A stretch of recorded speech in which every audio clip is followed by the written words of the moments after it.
All right, good evening, everybody. I am sorry I'm starting a few minutes late tonight. For those of you who joined in here, I had a little bit of technical problems getting in. For some reason, Zoom wouldn't let me in tonight. So I'm in. It's about 6:05 here, so I am getting started here. I'm going to jump right into it. I'm recording tonight from Las Vegas, Nevada. I'm here on a conference with my brother, and he is doing his conference thing, and we've been walking around the town looking at stuff. We went to Hoover Dam and toured Hoover Dam. If you ever get out here, that's awesome. We also went to, or tomorrow we're going to Mount Zion. We're going to go to Zion, which is about 4 hours from here. Doing a lot of hiking and just enjoying it out here in the desert. So let me get started here. I'm going to go ahead and turn off the video here to get started. And I'm going to share my screen with you. I'm going to pull up what we're doing today. We're doing Monopoly. So, there we go. Get rid of that. Very good. Okay, so let me turn up. I just stopped sharing. Well, let me do that. Try again. Share the screen and go back to Monopoly. Flustered. Trying to do when it didn't open up for me, it flustered me. So, all right. So last week I went over perfect competition. I started off by defining some things here you really need to be aware of.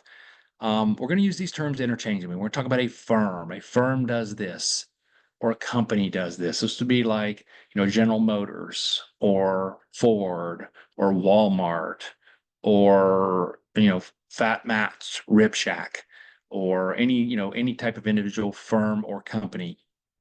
Industry is the whole group of firms or companies that produce the similar or identical products. For example, the auto industry has Ford, Chrysler, General Motors, and then if you bring in the foreign producers, you got Toyota and all those other guys, right? That's an industry. Sometimes we'll call those the market. And in fact, when we graph it, we almost always call it the market. The market is the industry. It's everybody. It's all those firms producing that product.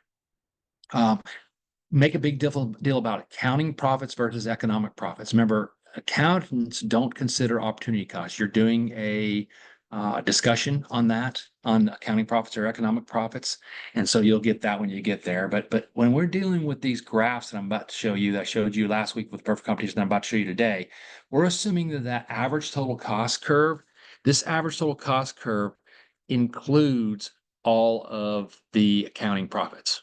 Okay, so the accounting profits are already included in there when we're dealing with this average total cost curve. As long as price is greater than ATC, this firm is earning an economic profit, meaning they're doing better here than they could in their next best alternative. So they're going to have no incentive to leave. They're going to say, hey, I'm doing better here than whatever I could do instead of this, so I'm going to stay here. Okay. If price is less than the average total cost, now they got to make a decision. Do I stay or do I get out of business? In the short run, they stay as long as it's above the average variable cost. We saw this last week when I did perfect competition. As long as it's above the average variable cost, then they stay in business. If it drops below the average variable cost curve, average variable, then they have to get out of business. And again, I will show you this here in just a second. Okay. Anytime it's equal to ATC, they're earning what we call a normal profit, okay, or zero economic profit. Okay, so I would want to go ahead and hit this because apparently I did not apparently, but I know I didn't. I did not finish the efficiency last week from perfect competition. So I'm going to go ahead and do that now, which is good because I want to do a quick review of perfect competition anyways. All right, so this is a perfect competitor in long run equilibrium. How do I know it's in long run equilibrium? Well, I know it's in long run equilibrium because the price is equal to the minimum right here. This price is equal to the minimum of the average total cost curve, meaning they're earning zero economic profit. And that's what always happens in the long run with a perfect competitor. They're always at the minimum of the ATC. If price, where, and I'm going to show this, if you had a supply and demand curve here, quantity, price, so this would be the market. Anytime we draw a perfect competition, we always put the market, the firm, this is P and Q, mind your P's and Q's. And by the way, a couple of things that I'm seeing in grading things, I'm seeing a lot of people who are not following the lead of what they're seeing. They're labeling like the demand curve up here or this and the supply curve down here. Don't do that. That's not how economists do it. That's not how I want you to do it. Follow the way I do it. Follow the way the books are doing it. Follow the way that the videos are doing it. Follow the way others are doing it. It's not technically wrong. Okay, if you say, hey, I want to write out the word supply here, and it's not technically wrong, but I can tell you that as a grader, one of the first things we look at is your graph. And when it looks like not the way everybody else does it, we are already thinking this student doesn't know what they're doing. Okay. And that means that anything you say or do that's kind of questionable, you're probably not going to get the point. But if your graph looks really good and in order, well, you're more likely to get the point for something that's questionable. So keep that in mind. Okay, so going back what we're doing here, over here, this is the market for perfect competition. This is the firm for perfect competition, an individual, one single company I could write. All right. This firm is a price taker, which means the price comes over here. Always mind your P's and Q's. This is price and quantity at the very least, preferably price. You're also going to graph revenue and you're also going to graph cost. So preferably write all of that. Boy. Okay. This firm is a price taker. So this is its price. It's also its marginal revenue curve. It's also its average revenue curve. And of course, as we know now, it's also the demand curve. If this firm is earning an economic profit, meaning price is greater than the ATC. So at some point, this demand curve has to be above ATC. Marginal cost curve intersects the minimum. Very important. Marginal cost always intersects the minimum. All firms produce where MR equals MC. And so what's going on here is the price is greater than the ATC at that quantity because our ATC is right here. Okay, so our ATC is sitting at this point right here. That's our ATC, and this is where our price is. So that vertical distance, you actually measured over here, that vertical distance is the economic profit of this firm. Okay, P minus ATC. Since price is greater than ATC, this firm is earning an economic profit. So what's going to happen is they're going to stay there in the long run. Now, we're not in long run equilibrium, but as I showed you last week, due to free interconnection, other firms are going to enter the market. So that supply curve is going to shift to the right. And by the way, it looks like I only use one color because I can't figure out how to get rid of this. There we go. Let me get this out of the way. There we go. Now I can change colors. Okay, so that supply curve is going to shift to the right. And when it does, the price is going to get driven down to P1. So the price gets driven down in the market. The firm is going to produce more. Why did the price get driven down in the market? Because there's more firms entering. That's what the supply curve shifts to the right. Your determinant, if you go way back to when we learned about supply and demand, your determinant is number of sellers. There are now more sellers in the market. So the supply curve shifts to the right. And our little old firm over here is like, oh man, the price went down. But they are price takers. So they have to take that lower price. And when that price drops, it drops now to the minimum of the ATC. So our new equilibrium is going to be there. P1 is going to be there, which is also MR1, which is equal to AR1, which is equal to D1.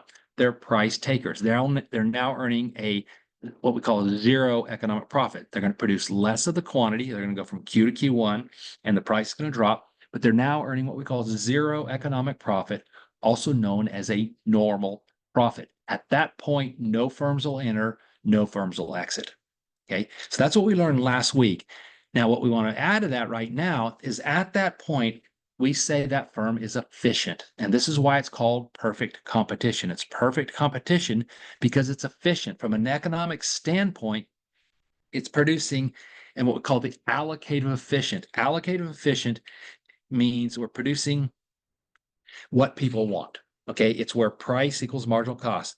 You need to know this for sure. Price equals marginal cost is the allocative efficient quantity. When you're producing where price equals marginal cost, you are allocated efficient and you're producing what society wants or using the resources, land, labor, and capital to produce what society wants. See, we tell producers what we want based on the price. All right. If there's a price on it, we don't buy it, we're telling them we don't want it. Don't use those resources to produce that product at that price. If we're gobbling it up and we're creating shortages because we're buying and buying and buying and buying, that's telling them, hey, go buy more resources, produce more of this product, and we'll pay for it. So if price is greater than marginal cost, that means produce more, right? If price is greater than marginal cost, that's telling the firm produce more.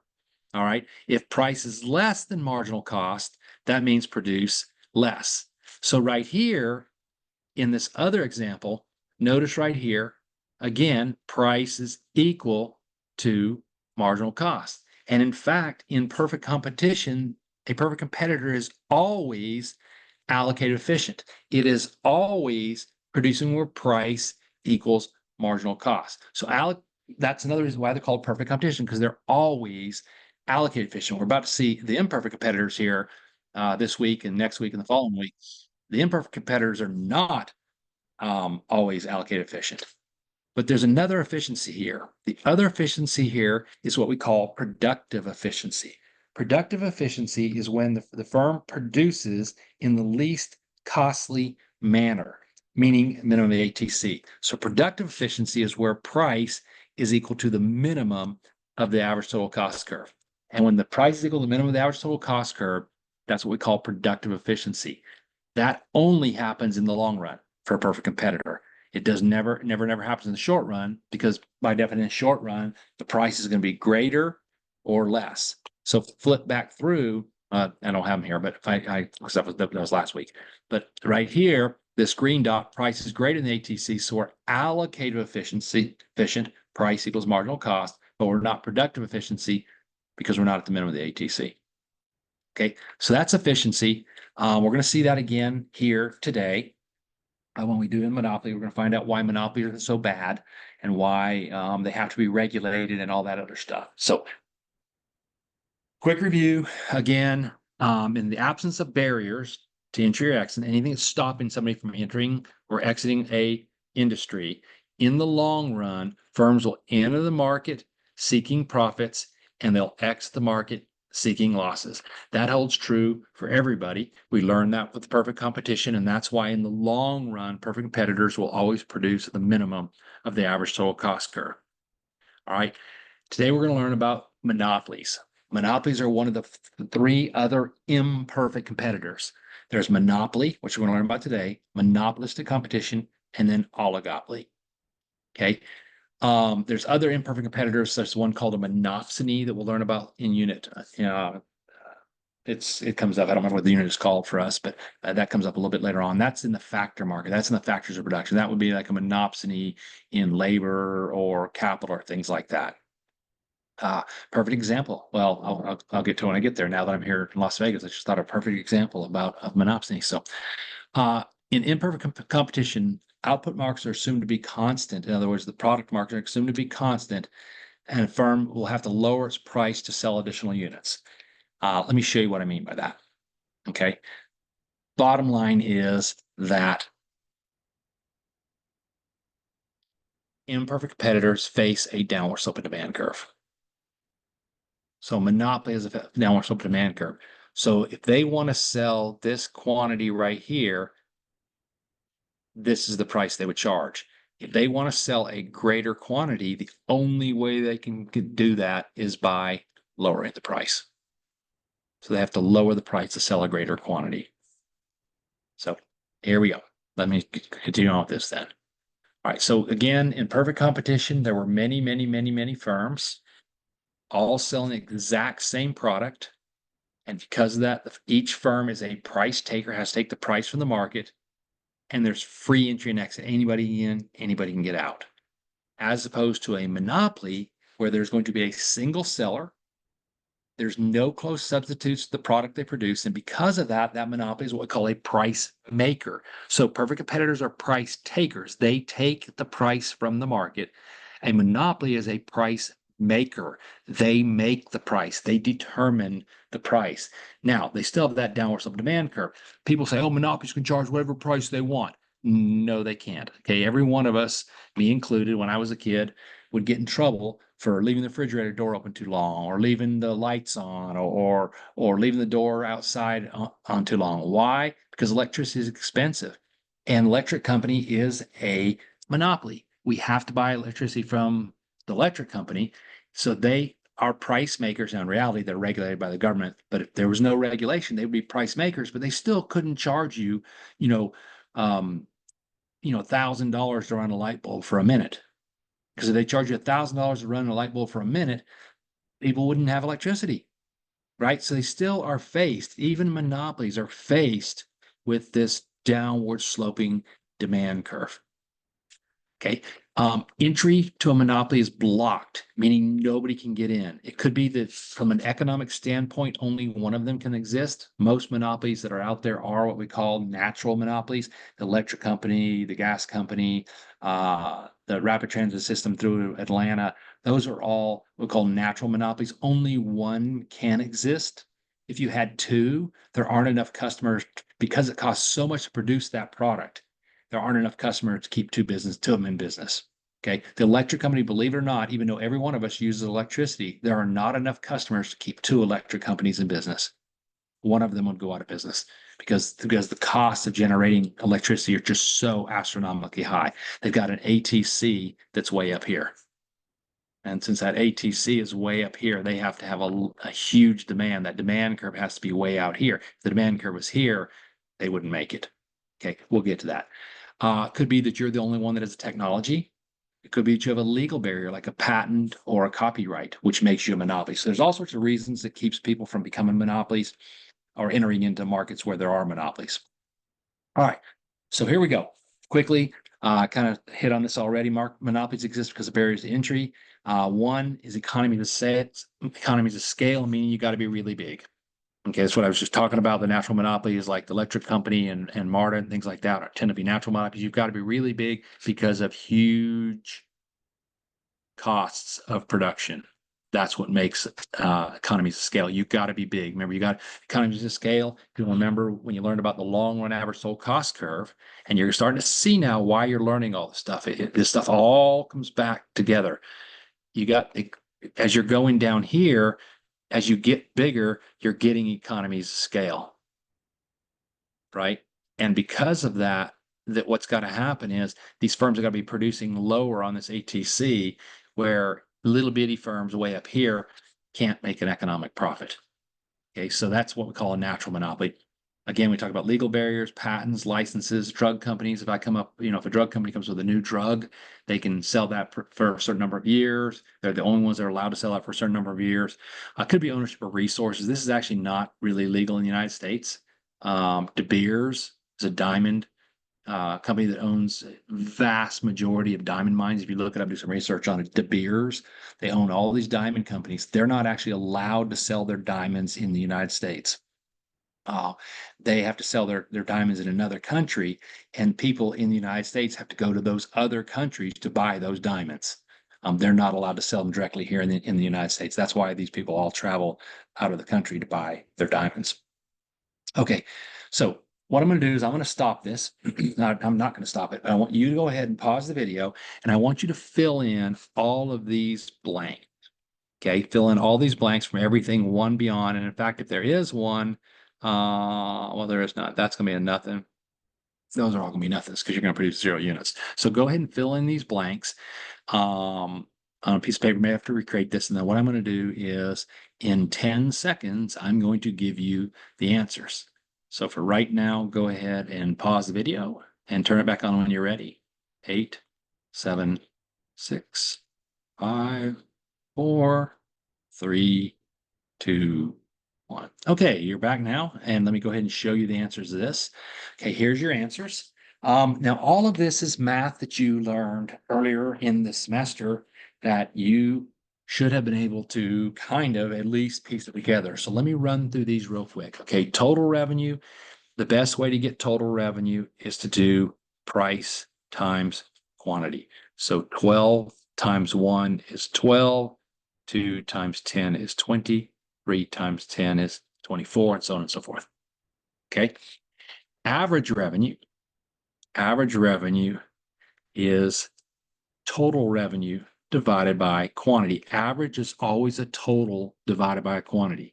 So average revenue would be total revenue divided by quantity. So it's just 12 divided by 1, 20 divided by 2, 24 divided by 3. And what you find out is that P equals AR. If you will remember when we did perfect competition, P was also equal to AR. When I do the perfect competitor thing here, remember I labeled this as P and I labeled it as AR. I showed you that when we did that with the perfect competition part here. It's always going to be equal to AR. P is always equal to AR. And sometimes the test questions like to give you AR data and not P data. So you need to know, oh, they gave me AR. So I know it's the same thing as P. So right now we know that price is always going to equal to the average revenue. Okay. Marginal revenue. How do we always calculate marginal revenue?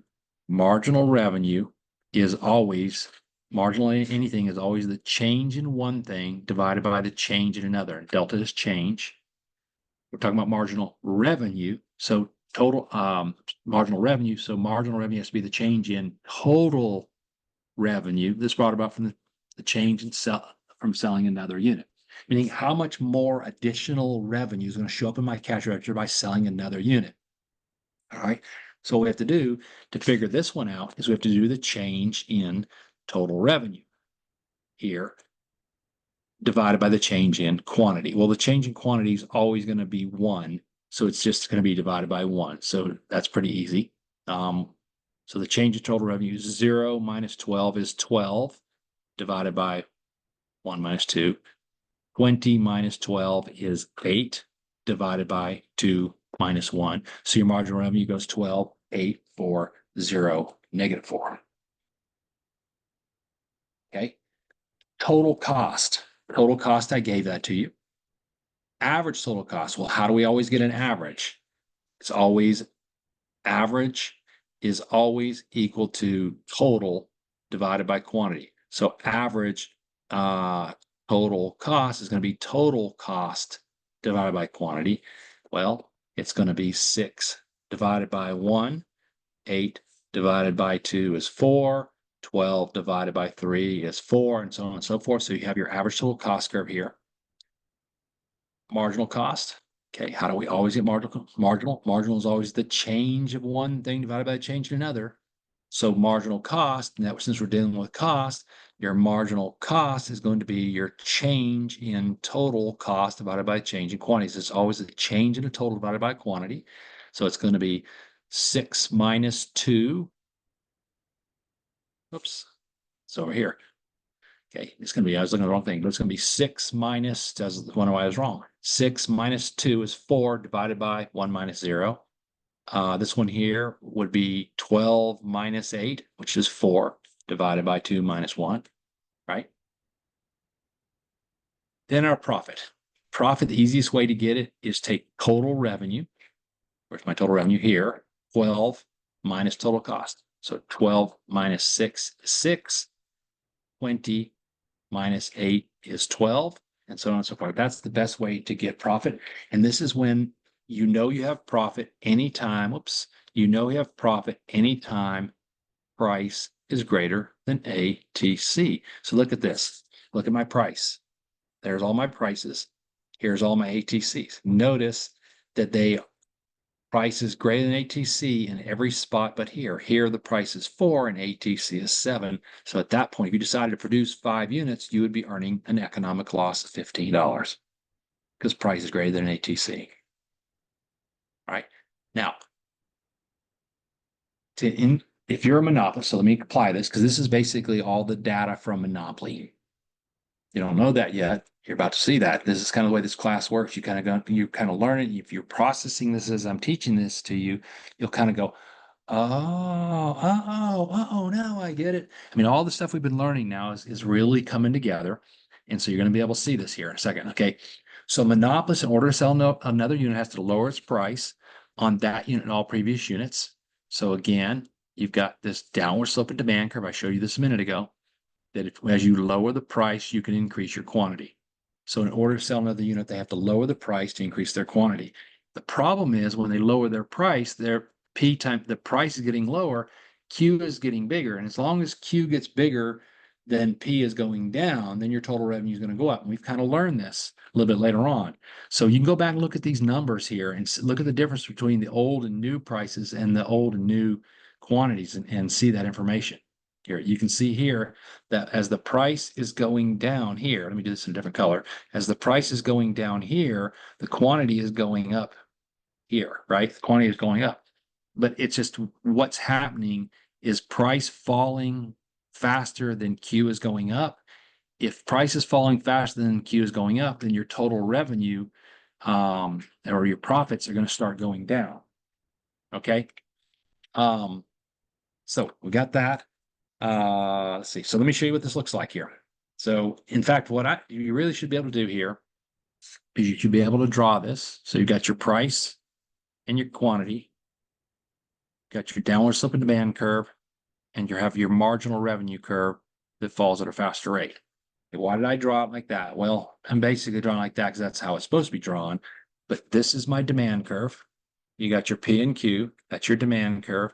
And then there's your marginal revenue curve. And notice the marginal revenue, they start off the same here, 12 and 12 at unit of 1, and then marginal revenue falls at a faster rate. 10 and fall is, it's 2 less than 10, 8 is 2 less than 10, and it becomes 4 less than 8, and it becomes 6 less than 6, right? And so you can see that MR is falling faster than demand. So if I were to draw this P and Q, or the demand curve, and the marginal revenue curve on the same graph, this is what it would look like. Okay, they start off, anytime you draw these guys, you always want to start off with them intersecting. Okay, you want to intersecting, and that intersection is actually at a quantity of one unit. When you draw it, go ahead and draw your marginal revenue where it goes through the horizontal axis. Okay, so it goes through that x-axis because a little bit later on, we're going to learn there's some significance about MR being negative or MR being 0, MR being negative. So we're going to learn about that later. So anytime you draw these, again, one of the things I told earlier when I started this off is when I'm grading these papers, I'm seeing a fair number of people who are not writing these and drawing these the way that they're being shown on the tests or the the works they're reviewing and the books and the stuff I'm showing them. Okay, so again, you label your axes, always label your axes, P and Q. You have a downward sloping demand curve, label it D down here on the bottom right hand corner, not up here, not in the middle. You don't just randomly throw a D down there. There's some consistency's got to happen here. And then you have a marginal revenue curve that falls at a faster rate. All right, so now we've got that out of the way, let's take a look, go next step on this. All right, so we already said that in order to sell another unit, the monopolist has to lower the price. But the key here is it doesn't have to just lower the price on that unit. It actually has to lower its price on all the previous units. And this is the tricky part here. So let's go back to these numbers here and see. If I want to sell one unit, then what price would I charge? Well, looking at the data here, for one unit, I can charge $12. So my total revenue is coming in is P times Q is $12. So what's going to happen here is if I sell a quantity of 1, my price is $12. My total revenue is going to be 12. And so my marginal revenue is 12. I'm bringing in 12 additional dollars. But what if I want to sell a second unit? Well, I can't sell the first unit for 12 and the second unit for 10. I actually have to sell them both for 10 because you say, well, what if the first, if just so happened the first guy came in was willing to pay 12 and the second guy was willing to pay 10, then I might get lucky there. But what if the first guy that walked into my store was only willing to pay 10 and I had a price tag of $12 on it? They're going to leave. And I lose that sale, so I can't sell 2 units. So what happens is, in order to sell 2 units, I have to sell them all, both of them, for $10. I can't sell one for 12 and one for 10. I have to sell them both for $2. So what happens is I gain 10 additional dollars by selling the second unit. I gain 10 additional dollars, but I had to lower the price here. So I lose $2 here. So I'm not gaining 10. I'm actually only gaining 8. So my marginal revenue is only 8. Because when I sell that second unit, they're all $10. So I'm bringing in $20. So my marginal revenue is only 8. I gained $10 on the second unit, but I lost $2 in the first unit because what happened here, if you look at this, the first unit, I had to lower this price here to 10. So I'm only bringing in $20. I'm not bringing in 22. So my total revenue is only 20. If I want to sell a third unit, what I got to do now? I got to lower the price to 8. But I can't slow the price for that third unit. I have to also lower, let me do it a different color here. I have to also lower this one to 8 and this one, which was 10 to 8. So I lose 2 in the first unit because it was 10 and now it's 8. I lose 2 in the second unit because it was 10 and now it's 8. But then I gain 8 on the third unit. So my total is a +4. My marginal revenue is a +4. Now, the thing that confuses people is right here. Let me go backwards. Is students will say, wait a minute, I thought the first unit was 12. No, because to get to the second unit, we had already lowered the price of the first unit to 10. So to sell 2 units, the price of the first unit is 10. The price of the second unit is 10.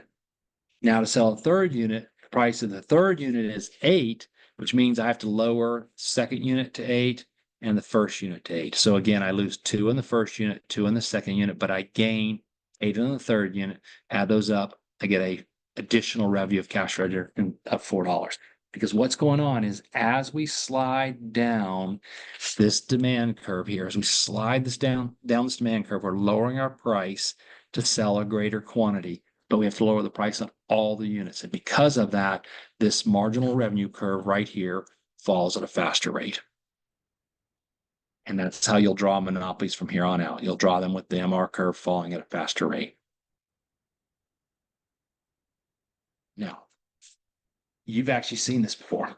Back earlier when you're learning about cost curves and that, in the second unit for us, you learned this. You had your demand curve here, and you have your marginal revenue curve here, and you found out that when MR is equal to 0, that's the unitary elastic point on the demand curve, and everything to the left of that, when MR is positive, you're in the elastic portion of the demand curve. And when MR becomes negative, you're in the inelastic portion of the demand curve. So you learned that earlier, and I actually put it together with a total revenue curve here. And we found out the total revenue is actually maximized when MR is equal to 0. And if you watch that live learning session, when I taught that to you, I said that students often think that that's where a firm should produce, is because that's when their total revenue is maximized. But I stressed that no firm is in business to maximize its total revenue. It's actually in business to maximize its total profit. So they're not trying to produce the max of the TR curve. They're not trying to get at this point right here where MR is 0 and unitary elastic point. In fact, what we're going to find out here in a few minutes is that no firm would ever produce where MR is 0 or lower. Firms will only produce in this portion. Will only produce in, let me do a different color, in this portion of the demand curve. They'd be dumb to produce anywhere else. They'd be making a huge mistake on that. So let's look at it. Well, I just said that. Will a firm ever produce in the last portion of the demand curve? And the answer is no, because firms always produce when MR equals MC. And as you're going to see in a minute, you'd have to have a negative MC. So now we know the shapes of the MR curves and demand curves. Let's go ahead and throw in an ATC here and put it all together. So we got price, we got quantity, we have our average total cost curve. We know that the marginal cost curve always has to intersect the minimum of the marginal of the ATC curve. So marginal cost intersects the minimum of the ATC curve. Once it intersects the minimum of the ATC curve, and again, it swooshes. We're throwing a demand curve, and I'm going to tell you that this firm is earning an economic profit. It's a monopoly earning an economic profit. So I'm going to draw a demand curve that's going to be above. This is price here, and we can also label it as revenue and cost. If nothing else, at least price. Okay, revenue and cost. So I always label as P rev, and cost. I always put all three because right now, you notice I just put a cost curve in there. Since I just put two cost curves in there, then I want to have it labeled as cost over here. So when I label this guy over here, like I said, I always like to label as price, revenue, and cost. And I can tell you on the AP exam, as long as you have it as P, you're good to go. They're going to give you credit. All right. So again, this firm's going to be earning an economic profit, meaning price. In order to earn an economic profit, price has to be greater than ATC. That's the rule. How do we get price? Well, we get it from the demand curve. So now I'm going to draw my demand curve, and it's going to be above ATC at some point. Notice down here, it's not above ATC, but we'll ignore that. Okay. It has at some point, it has to be above ATC. And then I need a marginal revenue curve. That marginal revenue curve starts at 0, and it's going to come down like this. And just the way I drew it, I drew it like this because I was trying to actually avoid this point right here. You'll find out in a minute why, but I'm trying to avoid that point there. So what do we got now? Well, what we've got now is we've got a demand curve that's downward sloping, an MR that falls at a faster rate, and we found out why just a minute ago, why that MR has to be steeper than that, right? We threw in an ATC. Basically, all I did was I came in here and I just threw an ATC on top of this. Just threw an ATC here, and I threw a marginal cost curve in on top of this. That's all I did. Right. Now we can use all our rules that we learned from perfect competition. Where do all firms produce? Where all firms produce where MR equals MC. So we find that magic point right there. That's what we call the profit maximizing quantity. But that's how we find the profit maximizing quantity. We always go where MR equals MC. And at that quantity, you just come down here like this, and that tells us the quantity this firm should produce at. If this firm, this monopoly, produce that quantity of this product, they are going to maximize their profits. They're going to make more money, more profit there than they could in any other place. Well, now we know their quantity. How do we get their price? Well, we know that D equals average revenue. We proved that earlier. It's also equal to the price. So where do they get their price from? You've got to come up to the demand curve to get the price. So they're going to produce up here at P. There's their quantity. And now we know where this firm is. Okay, we know the price they're going to charge and know the quantity they're going to charge here. Now, I'm going to challenge you guys right here. If you really understand this stuff, you should be able to show everything right here. You should be able to show price, which I just did, total revenue, total cost, economic profit, consumer surplus, producer surplus, deadweight loss, and the allocated efficient level of output. They're not allocated efficient, but where would the allocated efficient level of output be? You should be able to show every single one of these on this graph. Now, it'd get really messy if you actually used one graph to show them all. But what I wanted you to do is I want you to go ahead and pause this video, okay, and see if you can fill in all of those points. Okay, see if you can fill in everything on a monopoly graph. Practice drawing the monopoly graph. Maybe draw it 3 or 4 times. Practice drawing it so you get used to that. And see if you can find all of these points. It's rare that all of my students can get all these, but I frequently get students that get 4 or 5 of these at this point because they understand these concepts. So you're applying everything we just learned in perfect competition to this. So I'm going to go ahead and stop the video right now, fill that out, and I'm going to show the answers in 10 seconds. 9, 8, 7. Make sure you stop the video and done this before you turn it back on. 4, 3, 2, 1. All right, let me show you the answers here. All right, so first of all, P and Q is easy, okay? Well, it's not easy, but P and Q, you go where, and notice I didn't draw these all the way up when I did it with my computer. You go where MR equals MC. That's going to tell us the profit maximizing quantity.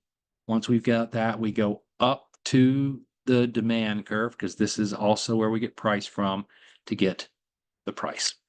So that tells us the price and the quantity. So the first thing I wanted you to do is total revenue. Well, how do we get total revenue? Total revenue is always price times quantity. So we find the price times quantity. It's this red area right here. That's total revenue. How do we get total cost? Well, total cost is at that quantity. Where does it hit the average total cost curve? Well, it hits the average total cost curve right here. So total cost is this green area here. Total cost is average total cost times quantity. Oops. That's what I wrote. That's not what I meant to write. I meant to write, it's the right answer. I just meant to write it differently. Total cost is equal to average total cost times quantity. There we go. So the total cost is the green area. So total cost is the green area. Total revenue is the red area. So if you subtract total revenue minus total cost, you get profit and you get your economic profit. So your economic profit is going to be this area here, right here. It's everything from price down to your average total cost curve. So that's your economic profit. So you got total revenue, you got total cost. Okay. Next, what I want to show. Next, I want to show, so we've got found out our price, we found our total revenue, found out our total cost, we found our economic profit. Let's find consumer and producer surplus. All right, well, consumer surplus, and that's what I'm supposed to show you here, but that's okay. I'll do the next one. Okay. Well, let's do the next one. Consumer surplus is everything above the price to the demand curve. So if the demand curve were to extend all the way to the end, then your consumer surplus would be everything above price to the demand curve. This would be your consumer surplus. Okay. Where's my producer surplus? Well, producer surplus is everything below price to the supply curve. Well, technically we don't have a supply curve for monopoly, but if we did, it would be this guy here. So the producer surplus would be everything below price to the supply curve. And we're going to just kind of do that. And now, because you have this curve right here, they can't really make you calculate this on a test. And I'm going to show you in a few minutes what they're going to do they're going to make a straight line like that. But I'm going to show you in a few minutes what that's going to look like. But this is going to be your producer surplus. Okay, it's everything below the price down to what would be the supply curve. That's your producer surplus.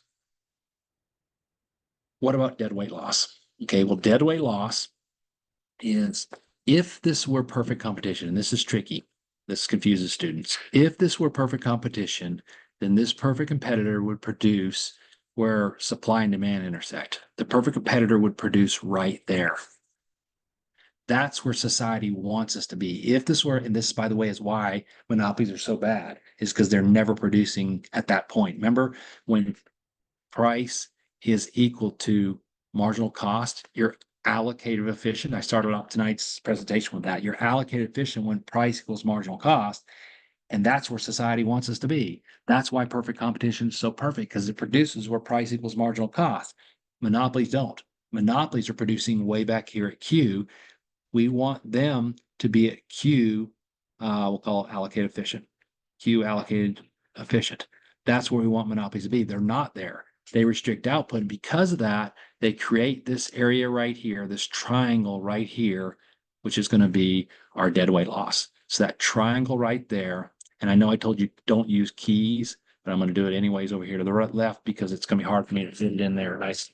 This is going to be your dead weight loss. This is, by the way, why you get points or lose points if you don't draw your graphs big, at least a third of paper, because I knew that later on you're going to be getting where it's difficult to draw these graphs and you're drawing little small graphs, you can't write in the word deadweight loss there. On your paper, you can do it a lot easier. On this computer screen, it's very difficult to do. And there's your deadweight loss. All right. Why do we have deadweight loss? Because we're not producing allocated efficient. If a firm is producing at this allocated efficient point where price equals marginal cost, you won't have any deadweight loss. And here what's happening is they're restricting their output. They're not selling at Q allocated efficient like the market wants it to do. If it was perfect competition, they're producing at Q. And because of that, we get the deadweight loss. So look what we've done now. We've learned about price, total revenue, total cost, economic profit, consumer surplus, producer surplus, deadweight loss, and the allocated efficient level of output, all on a monopoly. Now, I already did this, show you the producer surplus. Okay, so usually, if they want you to calculate this, this is what they'll do, is they'll give you a marginal cost curve that looks like that. Don't get confused by that. Okay, so this is the exact same graph as I just drew for you. The thing is, what they did here is this is your marginal revenue curve. They just didn't run it through the axes because they wanted to have that Q2 point there. And they also don't have an average total cost curve. So take a look at this graph right here. And again, I'll pause the video. I want you to pause the video and get the answers to all these. I want you to tell me what, using the labeling on this graph, what is price? What is quantity? What's the area of producer surplus? What's the area of consumer surplus? And what's the deadweight loss? Okay, so find out each of these things here. I'm going to pause the video and I'm going to start it back in 10 seconds and give you the answer. So pause it, try to find all the answers. 10, 9, 8. Make sure you pause the video. 4, 3, 2, 1. Okay, let's give you the answers here. All right, so the firms are going to produce where MR equals MC. So all firms produce right here. That tells us our quantity. So our quantity is actually going to be Q1.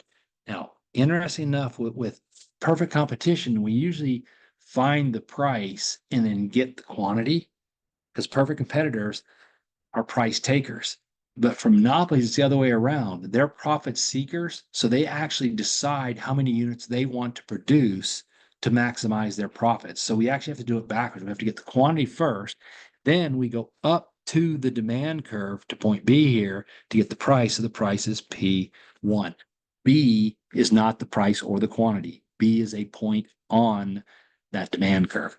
Remember, this demand curve is also your average revenue curve, and it's also your price. All right.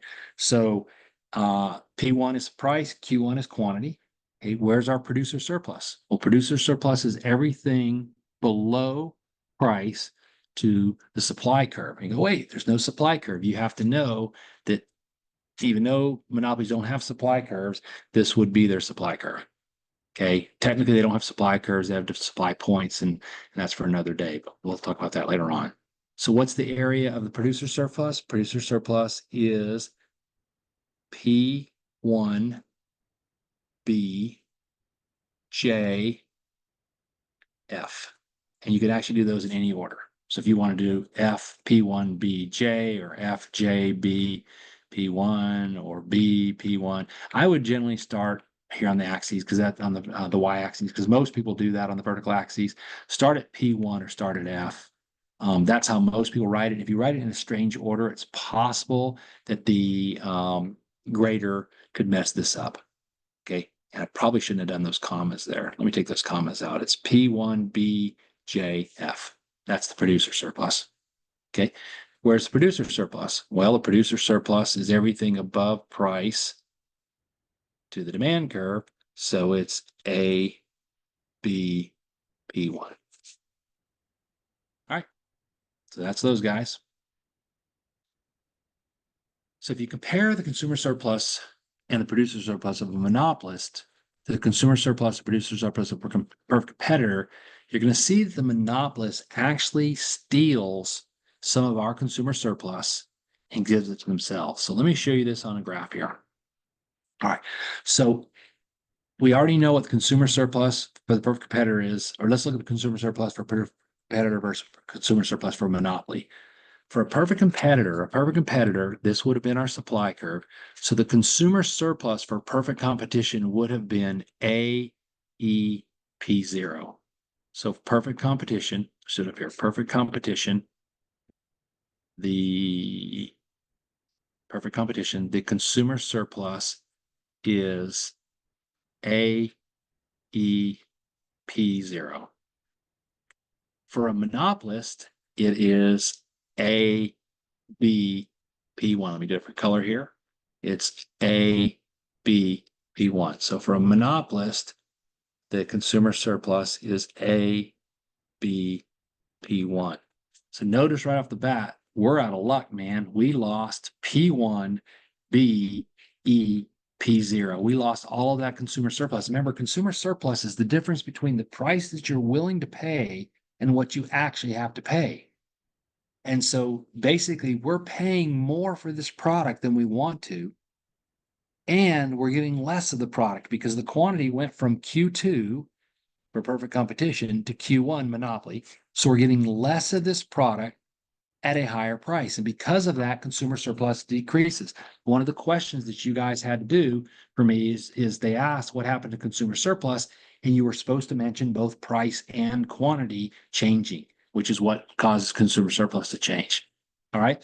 What about producer surplus? Well, producer surplus for a perfect competitor was P0. Oops, let me write this soon. Okay. It was or is. For perfect competitor, it's P0 EF. So for a perfect competitor, it would have been this right here. That would have been producer surplus. Now, what about for monopolists? For monopolists, instead, we're running out of colors, it's going to be P1 BJF.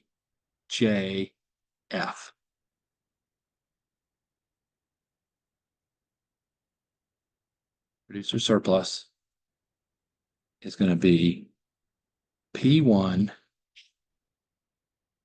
BJ. What was that? An F? I covered it up. I made it messed up. There we go. F. F. It's going to be this area right here. It's going to be P1BJF.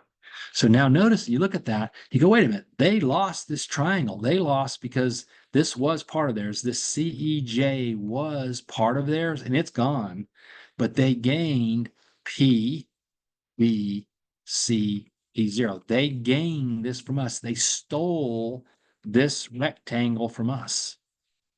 And by the way, that left good old triangle BEJ. What's the name of that? What's the penalty BEJ called? It's our deadweight loss. So they created this deadweight loss.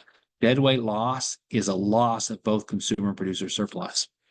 We lost part of that triangle. They lost part of that triangle, but they gained this rectangle right here from us. So we lost this rectangle and the top part of this triangle.